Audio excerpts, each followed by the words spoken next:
Ito, kasi marami talaga ako mga nakikita dyan na para talagang sila pa yung, sila yung lalaki kasi sila yung nag-a-adjust, sila yung nagsusunod-sunuran, alam mo yung ganon, yung mga girls natin dyan. So, ito, mga sign talaga na hindi kanya masyadong mahal or hindi kanya mahal. So, ayun, unang-una is yung hindi siya lahat nagbabayad ng bills mo. So, kung single ka, mag-girlfriend pa lang kayo, mag-boyfriend pa lang kayo, malalaman mo doon kapag hindi ka niya tinutulungan in life, yung siya yung nasusunod, ganun. So, dapat alam ni guy kung ano talaga, kung paano magpakalalaki. So, kailangan dapat ikaw yung nasusunod kung anong gusto mo, kung anong kailangan mo, siya lahat ang nagbabayad ng renta mo, siya lahat sumasagot ng bills mo. Yun, dun mo malalaman talaga na sobrang seryoso sa'yo ang lalaki. At hindi ka hihinga ng kahit anong kapalit. So, tandaan nyo to, girls. Ito yung number 1 talaga na malalaman nyo na talagang seryoso sa'yo si Kai at mahal na mahal ka niya. Okay? So, pangalawa is yung ayun, kapag parang siya na lang laging nagsusunod, ganito, ganyan, siya yung masusunod, ganito, hindi ka malang tinatanong, hindi ka malang niyayaya makipag-date sa labas, hindi ka malang binibigyan ng gift, ng flowers, chocolate, ganon. Tapos pinapaambag ka pa niya sa mga bayarin, ganon. So, ayun. Tapos, yun pa yung mga sign, girls, na talagang hindi kayo love ni guy. Tapos, kapag married naman kayo, parang ikaw lahat gumagawa, ikaw lahat gumagawa ng lutong bahay, ikaw naglalaba, ikaw nagpaplansya, tapos nagtatrabaho ka pa, tapos yung asawa mo, walang ginagawa, parang, ayan, after ng work niya or ayan, palagi lang nandiyan sa bahay, nakaupo. So, yun, mga sign yan talaga na hindi kayo mahal ng lalaki.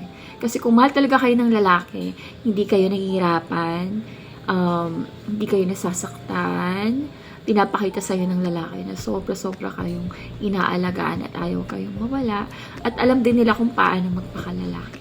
So, yun yung tatandaan nyo, girls, na sign talaga na mahal kayo ng lalaki at hindi kayo mahal. Okay? So, ayun. Kasi kung tutuusin mo nga naman, diba, like, sila yung nanligaw sa'yo, sila yung nagpa-impress sa'yo, sila yung nag-effort para lang mapasagot yung oo mo, 'di ba? Tapos ganun lang din. So mag-ingat kayo sa mga ganung lalaki. So kung ganun yung nakikita nyo, either yun nga, umalis kayo, makipaghiwalay kayo, maghanap kayo ng iba, or but for me, hindi ako papayag kung akong tatanungin nyo. Kasi sa mga experience ko before, yung Korean and Chinese ko talaga, hindi nila sa akin pinaramdam. Yung duda na maraming girls, pinamdam talaga na sila talaga lahat bumubuhay sa akin. Alam mo yun. So, ganun dapat yung standard nyo, girls. Huwag nyong ibababa. Kasi yun lang naman yung pinaka-reason eh. Hindi kayo love ng lalaki. Which is real. And then, yun na nga, dapat nag-i-invest sa'yo yung lalaki. Kasi kung hindi, so para lang talaga kayong roommate.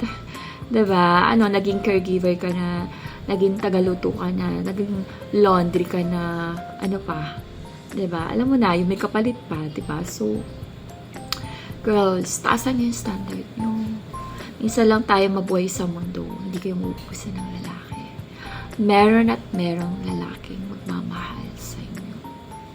Kailangan nyo lang siyang mahanap talaga. And, yun, para happy ang life, diba? So, ayun lang, girls, yung ma-advise ko sa inyo. Yun na talaga yung mga sign. Wala nang iba. Dapat ikaw yung the prize, ikaw yung priority, ikaw lahat. Okay? So, ayun lang, girls, marami pa akong share. So, sana makatulong ako sa inyo sa mga sinashare ko sa inyo. Because I love, women.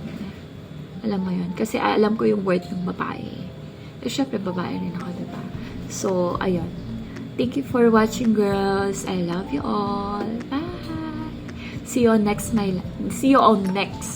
on my Diba? What live? Parang kasi ako nag-like. YouTube channel.